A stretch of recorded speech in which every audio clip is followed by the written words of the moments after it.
Thank you, Dwayne. Thank you, David. Ben. Uh, well, what an exciting day it is today. Huh? Is everyone wide awake? You know, the outcomes of elections sometimes aren't what you hope they might be, but they are what they are. And the question you have to ask yourselves is, did you do what you can do? And you know, it seems kind of like a bromide, doesn't it? But a lot of people don't do what they can do in terms of political activism, in terms of public policy activism. And you can bet Judicial Watch does what it can do to advance the values that we share. We're a conservative organization. Obviously, we focus on corruption. But as conservatives, we understand that corruption is endemic with an out-of-control government, lack of transparency in an out-of-control government, and the general enterprise of socialism, which is inherently corrupt because it tends to pick winners and losers, and not for incompetent reasons, often for corrupt reasons. There's a few things that happen in Washington, D.C. in terms of major public policy advances, in terms of the liberal agenda, that you'd have to look behind the curtain to see who benefits and who loses. And usually there's some corruption involved there. So that's something that Judicial Watch understands, and it also shows the importance of having outside independent voices providing oversight of our government. Because I think we're in a crisis right now. I want you to think about this. We had elections, and let's pretend the Republicans had won. But let's pretend it was yesterday, for instance. We have elections, we have campaigns, you have votes that more or less are counted when not negated by illegal votes. Then they come onto the Hill and they sign essentially checks for billions and billions of dollars without as much as a hearing. They have hearings, but no practically speaking, no appropriations hearing that gets at the underlying issues behind what is behind an agency budget. So you hear of omnibus and omnibus legislation. That's what I'm talking about, these massive bills of spending that are approved in one quick motion by the House and then the Senate, and often signed by the President. And then the agencies get this money, and they don't think they should have to tell anyone about what they're doing with it. I exaggerate slightly, but unfortunately not much. They don't think they're answerable to Congress. They don't think they answer, in this case, to the President. So then we have the money being spent without any oversight. And then on top of that, this president, at least, I think, takes seriously the fact that the Constitution constrains what he does. But we've had presidents in the past, mainly 8 years of Obama, who saw the Constitution as an impediment, and he endeavored to be a despot in many ways. So even taking the presidency out, you've got a real issue here, because our money's being spent with no oversight and no accountability. So you may have a say as to who gets into Washington, but what happens in Washington is the opposite of self-government. The people's representatives are not doing the work necessary to vindicate your rights as citizens, your interests as voters, and your interests as taxpayers who deserve accountability for how their money is being spent. So that's the general problem we have. And then you get into the drill down into the details. You have the lack of oversight by Congress generally on issues of scandal that we're concerned about. And the crisis is exacerbated because not only does the administrative state think that it's not answerable to Congress or the president, but now they've taken steps to overthrow the president. And I think that's the big issue of the Trump presidency.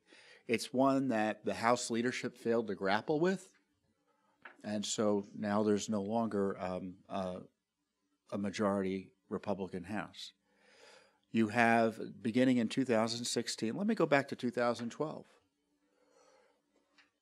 You had the entire 2010, you had the rise of the Tea Party. And the left did not like that. President Obama did not like that. He excoriated the Supreme Court during a State of the Union address. And they didn't like it, so they thought of ways around it. And one way around that was to use the IRS to suppress the conservative movement that was arising they thought as a result of this 5-4 decision in Citizens United. They targeted so-called dark money and specifically the Tea Party. And as a result, if you were a Tea Party group trying to get active between 2010 and 2012, you were unable to because the IRS refused to approve your application or hounded you with harassing questions that were invasive and violative of the law. And in effect, the President of the United States, then who was running for re-election, was able to steal his election in plain sight because the IRS suppressed the entire Tea Party movement against him. You may recall in 2012, people said, "Where's the Tea Party?" But you may not know this, and this is something that Judicial Watch uncovered. Those of you, I'm assuming most of you know what the sort of the work we do. We use the Freedom of Information Act to get access to government records. We sue government agencies when they are engaged in wrongdoing. Minor activities. And one of the things we found in our IRS Freedom of Information Act litigation, and we uncovered it, not Congress, not the media. It wasn't voluntarily disclosed. It was disclosed as a result of going to federal court to force them to turn over records. The IRS collaborated just shortly before the scandal was exposed with the IRS and with the FBI and the Justice Department to figure out ways to prosecute the very groups that Lois Lerner was suppressing. And in doing so, this is something competent that Congress did. It was actually Jim Jordan who did this. He found out subsequently not only did they collude, but the collusion included sending 1 million+ pages of IRS records to the FBI for them to review, meaning virtually every file they had on every 501c4 social political organization in the country. And only after that was exposed did the FBI turn the records back over to the IRS and said, well, you know what, we weren't allowed to have these to begin with. Included donor information. Guess who was running the FBI during that collusion period? No. Robert Mueller was the FBI director. So when we mention Robert Mueller's name in Washington, D.C., we're all supposed to get down on our knees, fall down to the floor, and give him homage. That's Robert Mueller's FBI, happily colluding with the Justice Department and the IRS to figure out ways to jail President Obama's political opponents. Is it any surprise in 2016 that the same group of people would come around? Mueller wasn't there at the time, but he would come late to the party, use the very same powers of government to abuse and target opponents of the president? Of course. And that's why you had the FBI and the Justice Department and the CIA, and maybe even the Defense Department and who knows who else, misuse the powers entrusted to them by the American people to spy on the Trump team.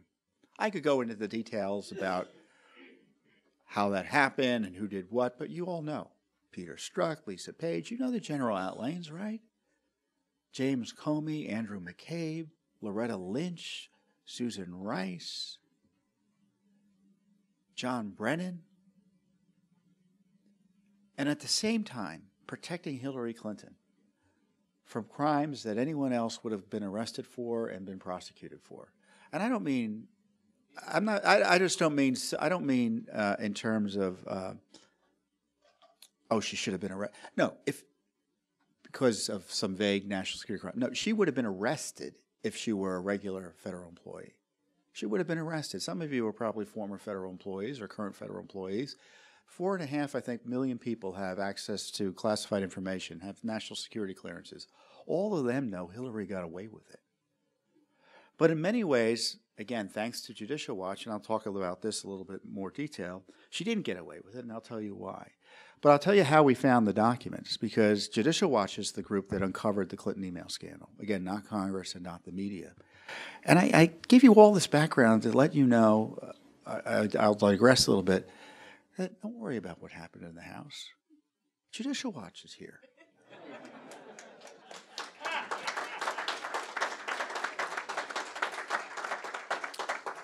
It wasn't like they were doing anything to begin with, at least in terms of the work that we do. So we had investigated and blew open the Benghazi scandal, another minor issue. Remember what the Benghazi scandal is: the President of the United States and his top people lying repeatedly during an election season, covering up a terrorist attack to ensure his reelection. Remember his campaign slogan, "Bin Laden is dead, GM is alive." Not a bad campaign slogan, right? Well, it's not. It's undermined a bit when your ambassador is murdered by Al-Qaeda elements and 3 other innocents. So they lied about it. They said it was a spontaneous demonstration caused by an internet video created by a right-winger who they arrested, when in fact they knew it was a terrorist attack from the beginning. And Judicial Watch uncovered that. We uncovered White House documents showing that the talking points used by the corrupt and lying UN Ambassador Susan Rice on 5 Sunday morning talk shows was set up by the White House. They said it was the intelligence services that gave her the information she used. No, they're talking points composed by the White House, the political operation. But so that led to the creation of the Select Committee on Benghazi, another minor issue that Judicial Watch was behind. But one of the things we noticed in this mega Benghazi scandal, we were doing a lot of great work there, was no Clinton emails. And little old me, I'm an innocent person, I thought, well, maybe Hillary didn't use emails. Maybe she was First Lady, she ran for the Senate, then she ran for the presidency and lost. Then she was Secretary of State, and of course she ran for the presidency, lost again. But you can imagine someone from that background, maybe the email revolution had passed her by. Maybe she was just oblivious to it all, right? Well, thank the Lord we don't trust my guess work.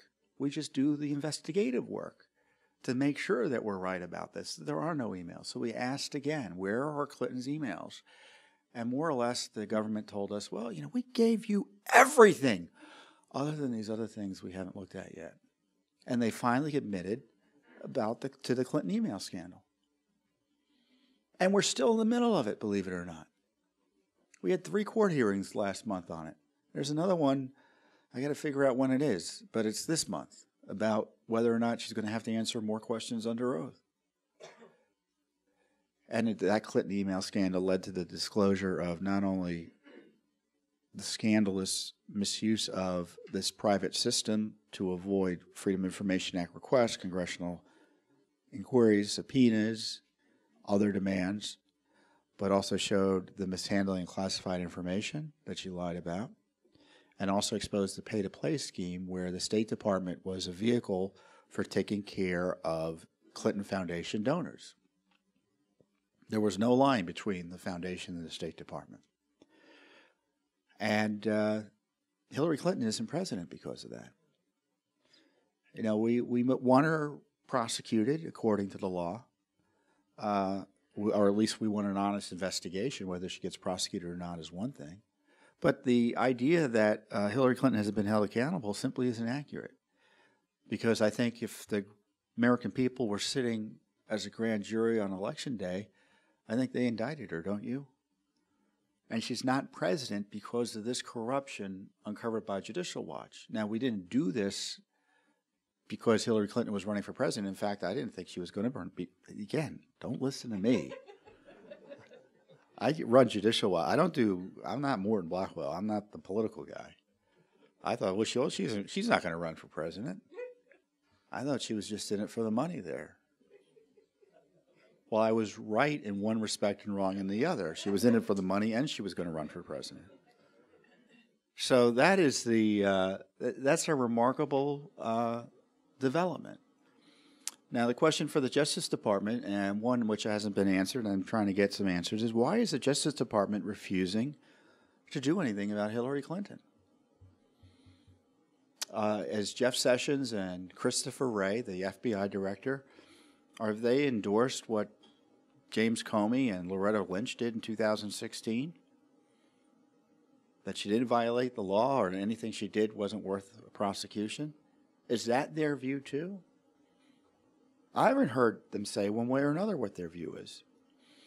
Well, they may have decided that to prosecute Hillary Clinton is a bridge too far, politically. or it may not be in the public interest to do so. But I like to hear them say that, because Judicial Watch continues to get document after document showing that, for instance, remember, she only turned over half of her emails. She said she deleted the other half because they were about yoga and wedding plans. I love this. It was about wedding plans. Didn't you all have a governor who was facing criminal prosecution over his wedding plans for his daughter? So weddings aren't as personal as politicians like to think they are, aren't they? But it turns out the FBI was able to recover a portion of the emails that she deleted or otherwise tried to withhold, and that included classified information. So we've been getting those documents and showing repeatedly over the last, basically this last year, in dribs and drabs, the documents have been coming out to us that she had classified information that was being destroyed and deleted. Further evidence of national security crimes by Hillary Clinton. And outrageously, she only had her security clearance yanked a few months ago. Well, she said she withdrew her national security clearance. She asked that it be administratively ended. Well, we're suing over that, figure out what went on. But when thinking about that, Hillary Clinton was found to have had egregious violations of the public trust related to the handling of classified information. Whether she's been prosecuted or not is another matter. Yet this person was allowed to keep her security clearance up until August of this year. Now, we can't blame Barack Obama for that. We can't. Which leads me to the other crisis, and the related crisis. Of course, Hillary Clinton was working with the FBI and the Justice Department to try to destroy Donald Trump too, which I think is, politically, if you can get away with it or get it done, more power to you. But that's not good government. And especially if you're working with Russian intelligence to launder scandalous material into the FBI and Justice Department to justify spying on your political opponent. So this same Justice Department, this same group of senior FBI officials and DOJ officials were working hand in glove with the Clinton campaign while allegedly investigating them. So that was the result of what happened in 2016. We saw Hillary Clinton protected and the Justice Department and the FBI going full bore against President Trump. And the scandal is they still are protecting Hillary Clinton and still going full bore against President Trump. Jeff Sessions made the terrible mistake of recusing himself. He didn't need to do that. You had James Comey steal I hear stealing FBI files. I say Clinton.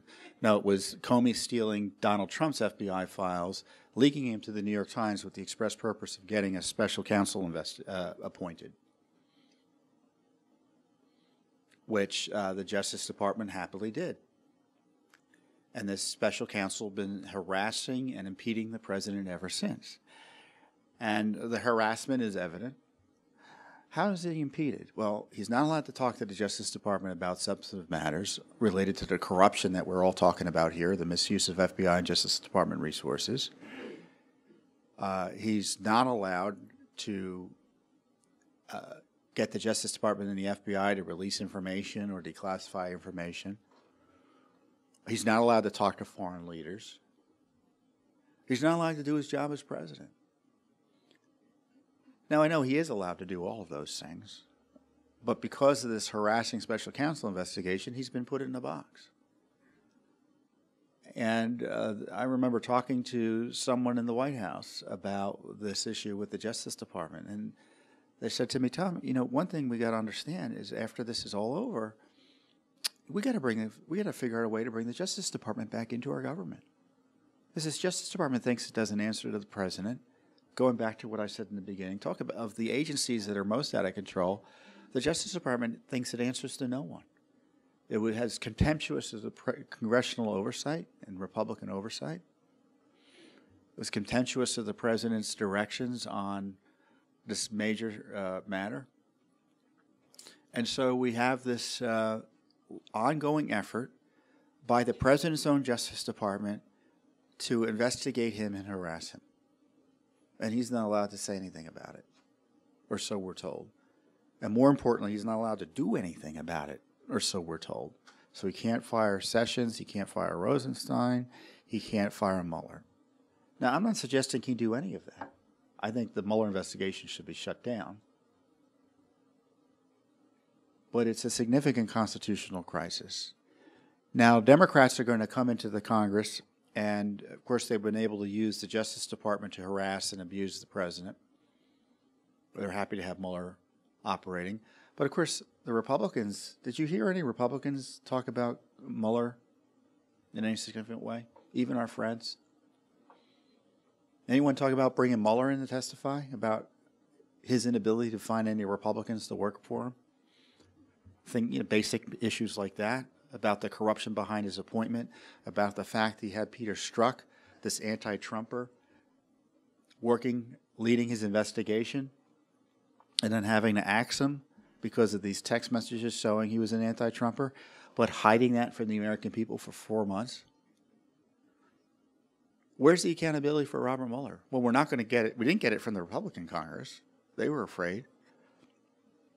The Democrats are going to incorporate the Mueller approach, I would presume, into the way they manage the Trump administration or try to manage the Trump administration.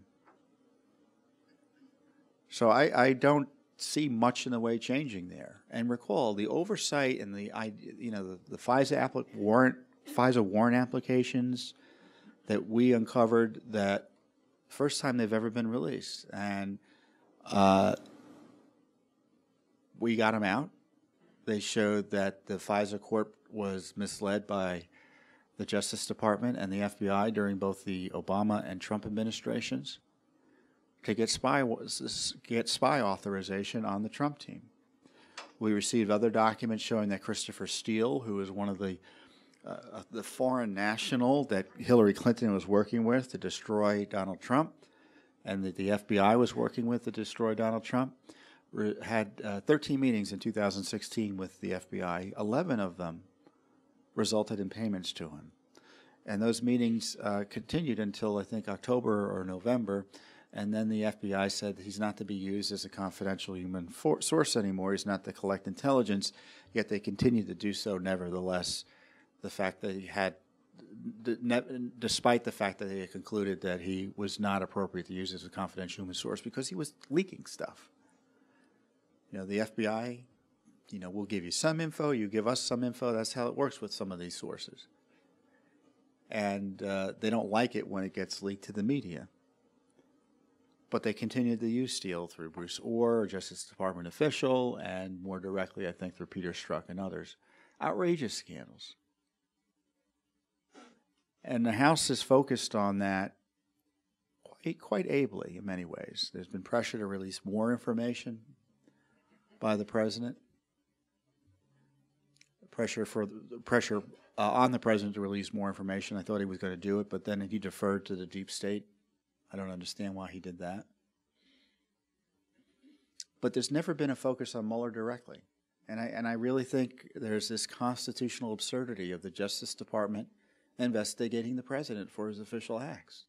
And it doesn't mean the president is above the law.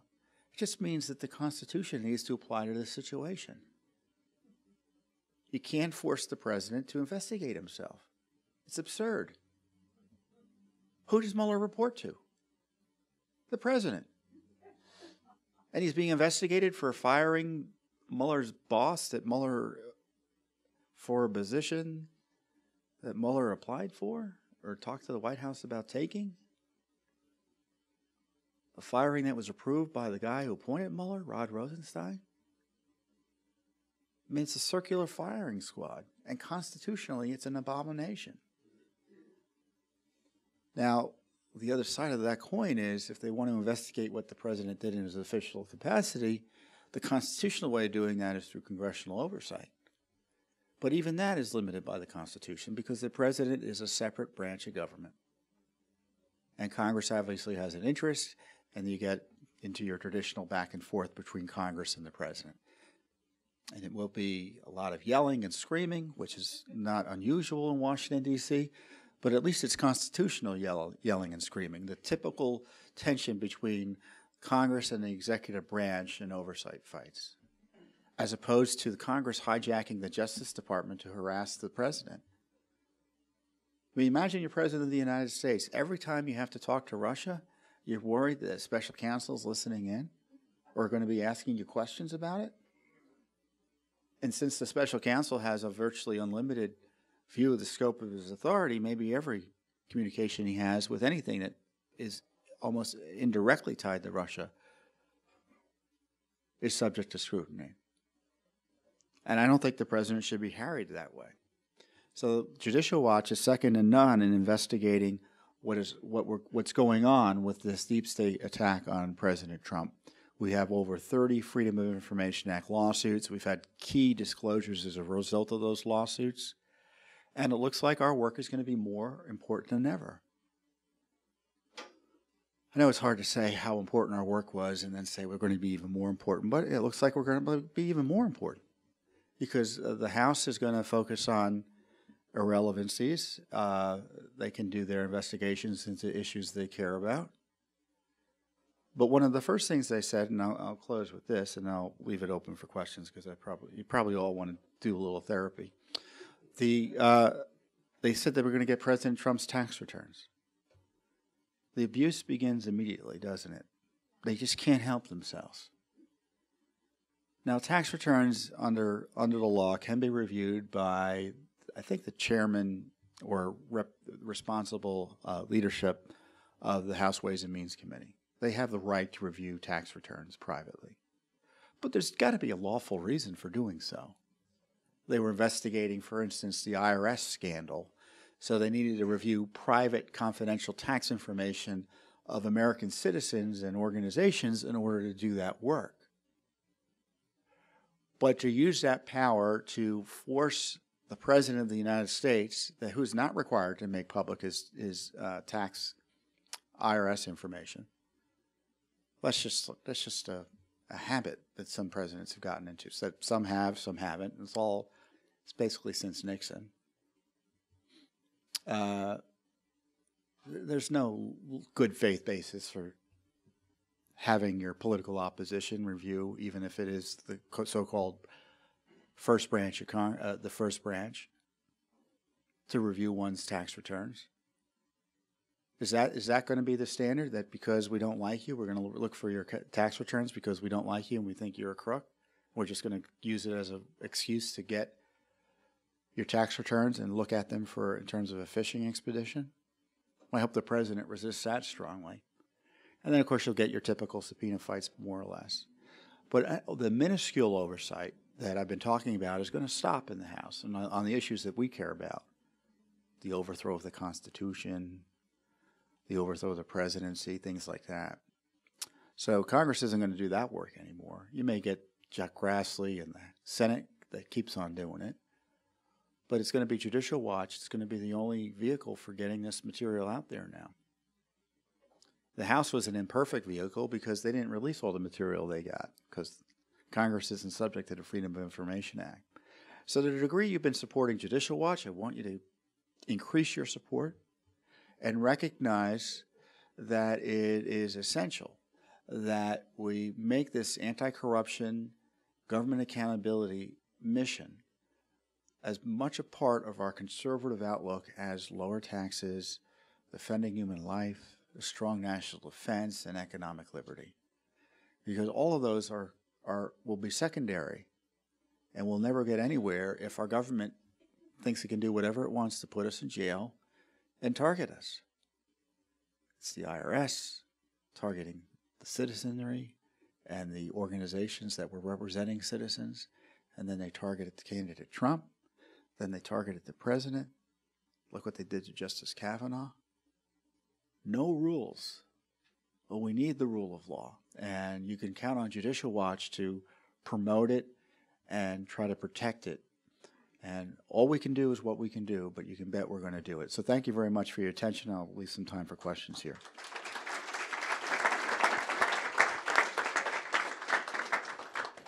We have microphones, so if you just call on the person. I'll let the folks with the microphone. I've been a long time supporter of your organization, but I have a question about. I remember they appointed, I think, a former U.S. attorney out of Utah. I can't remember, was it look at Benghazi or Hillary stuff? and the guy's like dropped off scope. Have you guys heard anything? What is he doing? I mean, is he in a coma or something? I mean, it seems like he was appointed right in 2017, and I haven't heard anything of what he's doing. I don't even know if he still exists. Thank you for your support. The U.S. Attorney is John Huber. I think that's how his name is pronounced, Huber. He's in Utah. So if you're thinking of having a good person to investigate what's going on in Washington, you appoint someone from Utah to do it. And the appointment was part of an effort to take pressure off the Justice Department to get a special counsel to investigate the abuses I'm talking about. And when you look at what Mr. Huber was asked to investigate, he was basically asked to do nothing. He was asked to review and suggest to the Justice Department whether something needs further investigation. So he's doing exactly what he was appointed to do, nothing. We got some other, let's go to this side next. Who has the microphone? Yeah, pick someone. Thank you. With the Go ahead. Okay. I was pointing to him. He can take it. That's fine. I'll let you go next. With the Democrat conquest of the House, we're told that investigations are coming. What do you see as the primary risks of this? And in a brief way, what can we do tactically to avoid what those risks are in terms of perjury traps or whatever threats you think we're facing here? There's no risk. There's no risk other than being in a political fight that may have adverse political consequences. And that's something for you political activists and party guys to figure out. My view is, to the degree they're asking for records about the operations of the White House and advice the president is getting and receiving, he has constitutional prerogatives to withhold information. Otherwise, they should turn over the documents and just grin and bear it. They should fight where it's appropriate constitutionally. The concern I have is that they will fight too much, because I know in our Freedom of Information Act requests, we're always battling the Justice Department and these agencies as if nothing changed, and and they often have a legal leg to stand on. And if there's a legal leg to stand on in terms of transparency for your average government lawyer, they will stand on it and prevent you from getting access to the information. So I would recommend the administration not overreact to the House changing hands and be as cooperative as they can with the House. Now, politically, they'll get no credit for doing that, and even when cooperating, they'll be attacked for not cooperating. But I think it would be good to be perceived as doing so. I mean, politically, it would be good to be perceived to be doing so, and in terms of policy, it would be good to do so. But that's easier said than done in terms of whether or not the House is going to restrain itself in terms of its, if the focus is going to be on the president's tax returns, that's just going to be a Donnybrook. Yes, sir. As an American taxpayer, I look at the Mueller investigation, and I don't, for the life of me, understand why the same degree of scrutiny isn't being given to his return on investment and how his money's being spent, and why the American people are continuing to watch this fiasco without understanding the cost involved in that for the American people. Thank you. Well, we've asked for the budget information. Justice Department refused to give it to us. Congress refuses to do that basic oversight. Look, it costs a lot of money to run an investigation like that, so the costs are not surprising to me.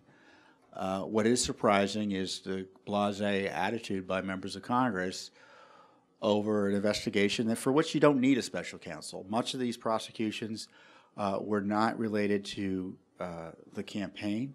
The big Manafort prosecutions had nothing to do with Russia collusion, had nothing to do with the idea that the campaign was colluding with the Russians. There's simply Michael Cohen's prosecution, another issue. The investigations and the indictments of the Russians in Russia for doing what they supposedly did. There wasn't much to be done there in the sense that a lot of it is already public as a result of Devin Nunes' investigation. B, as soon as they filed the indictments, which would never be pursued because they're Russians living in Russia, they gave them back to the Justice Department for them to pursue, meaning that they're never going to really be pursued. So they're filed, and then the special counsel doesn't do anything after that. I mean, it's an absurd waste of resources to have this extra layer of investigative authority in the Justice Department. And Mueller, in my view, is king of the Justice Department. No one's allowed to ask questions. He's the tail wagging the dog in the Justice Department. And there's a story in the Washington Post, if it's to be believed, a few weeks ago, where Andrew McCabe, who reports to Rod Rosenstein, were arguing in a room with Mueller who should recuse themselves. McCabe saying Rosenstein should recuse himself. Rosenstein said McCabe said that Rosenstein should recuse himself, and Rosenstein said that Comey should recuse himself. They're yelling at each other in front of Mueller, who's playing daddy. And Rosenstein said, "Well, I didn't recuse myself because Mueller's most comfortable with the situation the way it is." Well, who is running the show over there? I mean, not only is it pernicious, but juvenile, the way that Justice Department is being run on this Russia investigation. You know, it was funny. I was at the Kavanaugh hearings the other day. Not the hearings. I was at the hearings, but I was at the swearing in. I was honored to be in attendance there. And I'm walking out, and I hear, Tom. And who sought me out and said hello but Rod Rosenstein? And we exchanged some. I told him we need our documents.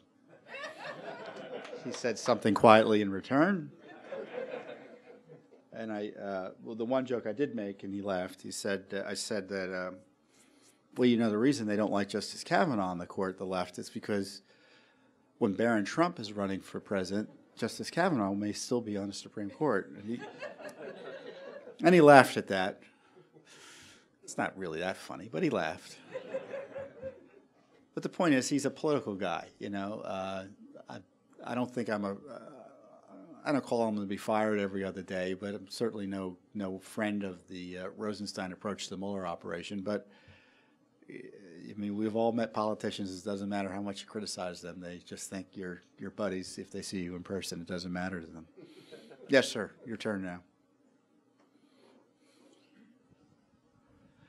Could you please comment? And I'm a supporter. Could you please comment to what degree is President Obama responsible for the intelligence services operating against President Trump and trying to overthrow him? Oh, I think he was very much aware of and approved of it. Remember that meeting where James Comey brought the dossier of that Russia intel garbage to Trump to try to intimidate him and say, "Oh, look, this is what we got on you. I just wanted you to know." Well, that was all talked about in a meeting with Barack Obama. You know, Barack Obama, you know, they talked about having Comey bring that to the incoming president. And there's no doubt in my mind that the President of the United States would be kept in the dark about an effort to spy on the candidate of the opposition party. You know, you have to recall, President Trump's involvement in that election was historically largely unprecedented. It hadn't been for 100 years that you had an incumbent president as actively engaged in supporting his candidate's choice to succeed him as President Obama did. I mean, you can just think in recent history. And George Bush wasn't on the hustings for John McCain. It just didn't happen. Ronald Reagan was not on the hustings for George Bush even. It just hasn't happened recently. And you think of it recent history, but you can go back 100 years and it hasn't happened. So President Obama's involvement in our election campaigns was highly unusual, so he is very much committed to seeing Hillary take over and continue his revolutionary progressive agenda. So I have little doubt he didn't use every power available to him, both licit and illicit.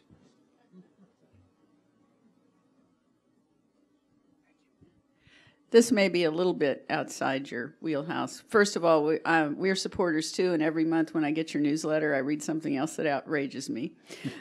But I have friends who lean towards the left, and I can't say much to them, but I try, and they just act like none of this matters. And how do I get the word across, get the idea across to them that this stuff matters? Well, you know what? Washington distorts the views of Americans in the sense that there are many issues that Americans have wide agreement on. And I think most Americans don't like corruption. And I think when talking to leftists, you should say you're concerned that the Justice Department and the FBI was being misused to target their political opposition. And you may think it's okay now because it's President Trump, but you won't think it's okay when it's someone on your side. And what we need to do is figure out ways to make sure our Justice Department and the FBI are accountable to our elected branches of government. The president, who is presumably overseeing them and appointing them and supervising them, and Congress. I mean, that's a general issue. Now, the left isn't, leftists in the activist sense aren't honest, so you can't really discuss with them about this. I mean, they know exactly what I'm talking about. It's power politics, and, everything is a vehicle for getting what they want. And so, they can't put us in jail. So they use the IRS to target us. I mean, so they use what they can do legally and get away with it. But I think most everyday Americans, everyday voters, have concerns about the issues I'm talking about. Last time we checked at Judicial Watch, I'd say we have almost 700,000 active supporters. I think a third of them are Democrats.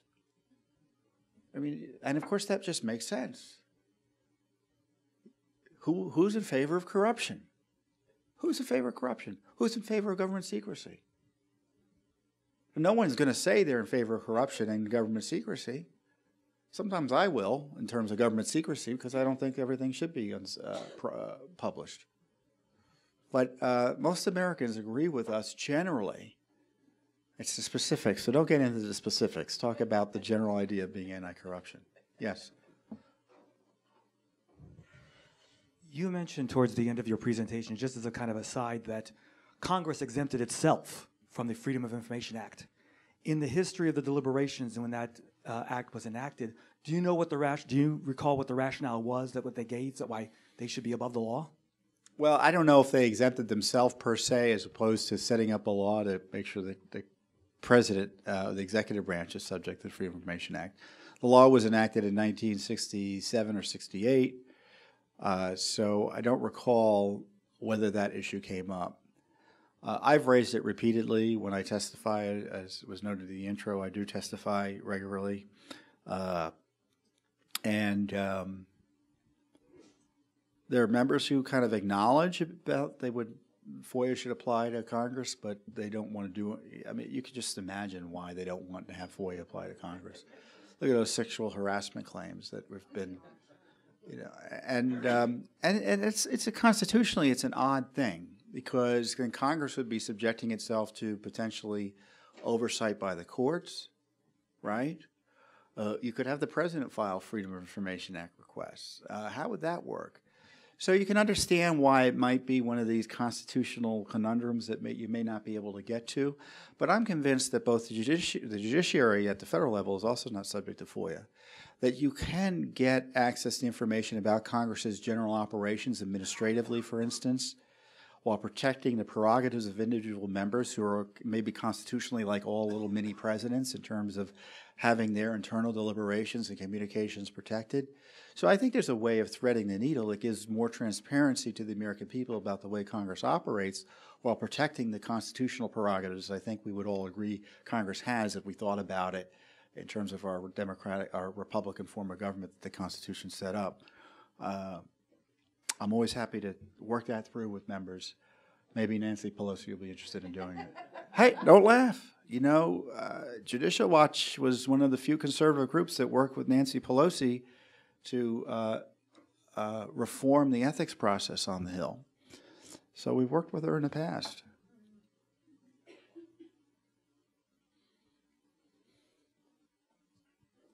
So I tell you what, we have, we're at closing time. Why don't we ask a few questions all at once, and I'll try to get to them all, and we'll wrap it up. I'm also a supporter of Judicial Watch. My question is, why can't the Senate succeed to the oversight role that the House has previously played? Okay, let's get another question in there. Anything over here? Yeah, I think the elephant in the room here is the media, and I wonder if the Judicial Watch has any ideas or any involvement in trying to get their message. Just saturates the country, the airwaves, the papers, magazines, TV shows, late night talk. Is there anything that the Judicial Watch can do to help blunt that a little bit? Okay, let's get a third one here. Yeah, tremendous admiration for what you do. It takes a lot of courage, I'm sure. And when I try to put myself in your place, could you just say a little bit about the many, many crosshairs that you have to people and forces that are threatened by you? Can you say a little bit about that? Okay. Let's get one more, because I won't be able to track more than 4 topics. Okay, why don't we get this lady up front here? Thank you. I just wonder, will this ever end with the Mueller investigation and everything else, or are we just going to go through collusion forever? When I was really young, I remember President Nixon, like he was impeached, and him leaving, something dramatic like that happening, or we're just going to put this underneath and just go on with life. Right. Well, I'll answer that last question first. I don't know what the Democrats' thinking on this. My guess is they'll be like the Republicans. Republicans always like corruption issues, not because they were interested in pursuing things to their logical end and substantively, but because they got a political benefit from pursuing investigations. To the degree they even did it, that's what their thinking was. So they didn't want to push too hard and get too many people upset. They just wanted their opponents to have a low-grade fever as a result of all these investigations. And if I were Democrats, that's probably, my guess is that's what they're thinking, that they don't want to push too hard, and they just want to keep the president off kilter with investigations. And while pushing hard enough, that keeps their lunatic base, to the degree they want to blow up the system, happy. So that's probably what's going to happen. I just don't think these investigations are going to go away. Even if the Mueller investigation ends, the congressional investigation will pick up. The Democrats could do an impeachment inquiry. You're just talking about impeachment. That would be politically feasible for them. That's what I would think about. The question about the Senate, it's going to be up to individual senators to do this, I think. Chuck Grassley's got a good team in terms of following up and doing inquiries. Otherwise, the Intelligence Committee, as currently constructed in the Senate, is a creature of the intelligence community. So they're not going to do much. It's essentially being run by the Democrats. I just don't see much in the way of the Senate doing anything other than by some individual members. But they're going to have 3 more conservatives come into the House. No, not really. 2? What is the current plus for the Senate? 3, maybe 5? 3 to 5? So Mitt Romney is going to be a weak sister. But Cruz is still going to be there. I would say, incremental gains in the Senate for conservatives will have an outside influence or an outsized impact. So we may get better Senate investigations as a result, but I'm not hopeful. The media. Well, Judicial Watch does what it can to get the word out through the media. The media has always been anti-Republican and anti-conservative. Fox is successful because it is the opposition media, and nature abhors a vacuum, and they've stepped into this vacuum. But, we even had problems on Fox. My colleague Chris Farrell was on Fox, and he talked about George Soros and the caravan in a very factual way. And the left went crazy, and he's been banned from Fox for the foreseeable. As far as I know, I haven't been on Fox in 2 weeks. So, that's why we always have to use our own media. And I think it's not so much a media issue because, Fox shows as long as you've got a competent, widely available, conservative-oriented media, we can have wide success. We can really negate a lot of the negativity from the generally controlled the liberal-controlled big media. This is why the internet freedom issue, I think, is a big issue, because the efforts by Facebook and the Twitter and these others to censor conservatives is significant. Let me be positive there. I mean, we're winning. We're winning on the internet. We're winning on Fox News. We're winning on judges. If we were losing, the left wouldn't be breaking the rules to try to suppress us. They wouldn't be breaking the rules and assaulting senators to try to change the outcome. If we were not successful on the internet, do you think corporations would put their necks on the line by suppressing conservative speech in audacious ways? Of course not. But because they're desperate to keep us in a corner and they realize they're not able to online, that's why they're breaking the rules to do so. So we got to really strongly defend ourselves. And I don't know, legally or legislatively, it's unlikely anything legislatively will happen over the next 2 years, but I think that's an important issue. Look, we're not really in the crosshairs. I mean, there are people who don't like us, but I joke the most dangerous thing I do is get on the red line. We were audited by the IRS during the Clinton-Bush years. We've been harassed because of our criticism of George Soros, but we're just going to keep on doing what we're doing. And the worst that will happen is, in my view, is that we'll have more administrative costs for harassment by government agencies, but I just don't see it happening.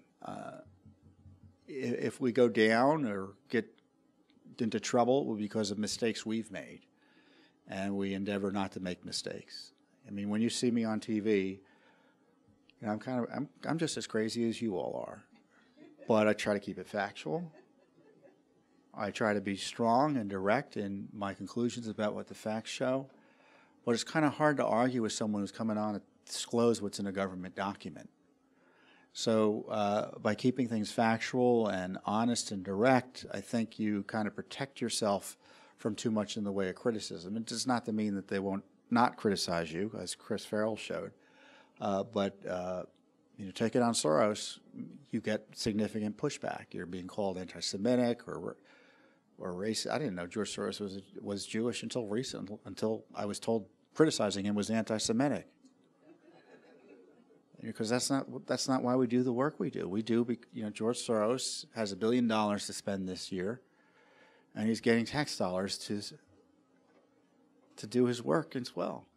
And his people are working with the State Department and USAID to direct spending on other tax dollars. I mean, that's objectionable. I mean, George Soros is a radical leftist. Criticizing him is appropriate, especially when there's an intersection between the work he does and the government support he's able to leverage to get that work done, where he's undermining the values we share here at home and abroad. And if he wants to do it on his dime, that's fine, but he shouldn't be doing it with your tax dollars. And we're not going to stop investigating that and exposing it. And again, it's because we are being effective that we get the criticism. So to the degree we are in the crosshairs, I kind of welcome that because it shows that we're on target. They hate what we've been saying about Mueller. I mean, whenever I get a call from a reporter telling them they want to do a feature on me, I don't want to do a feature on me. Why do you want to do a feature on me? Who cares about what I do? It's about what Judicial Watch does.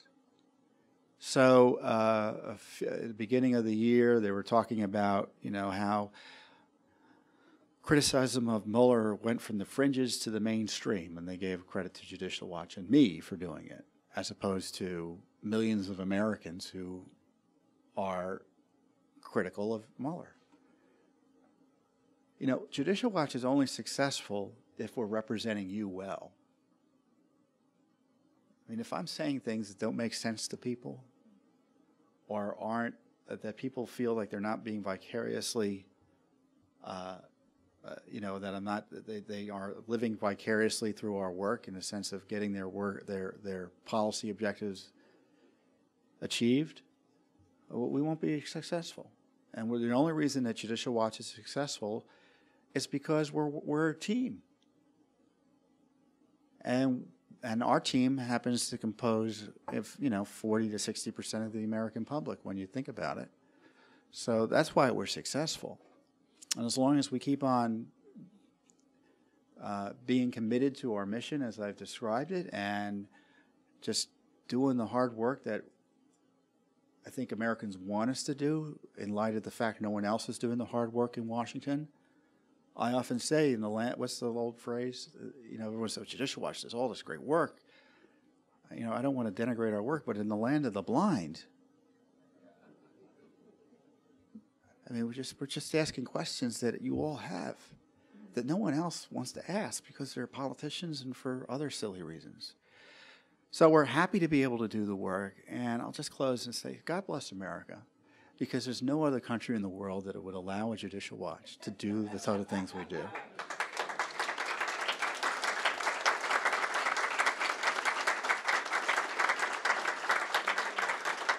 I do not have to worry about being invited to the U.S. consulate abroad and being choked to death and dismembered by members of the deep state. Yet. But seriously, that's the wonders of America, and this is a precious, precious right we have. The ability to hold our government to account the way we're able to under the law, because it's a right most citizens of the world don't have, and to the degree it's exercised by anyone else, they face threats to their life and limb and property. And I'm not just talking about Timbuktu. I'm talking about what are considered to be Western countries. In the United Kingdom, for instance, is only recently did they have a FOIA law put in place. I think it was in the last decade or so. I like to say it's last year, but as I get older, my time constraints get elastic. But we live in a great country, and so that's why we've got to be adamant in protecting our right to know what our government's up to and reminding the politicians that they work for us and not the other way around. Thank you very much for your time.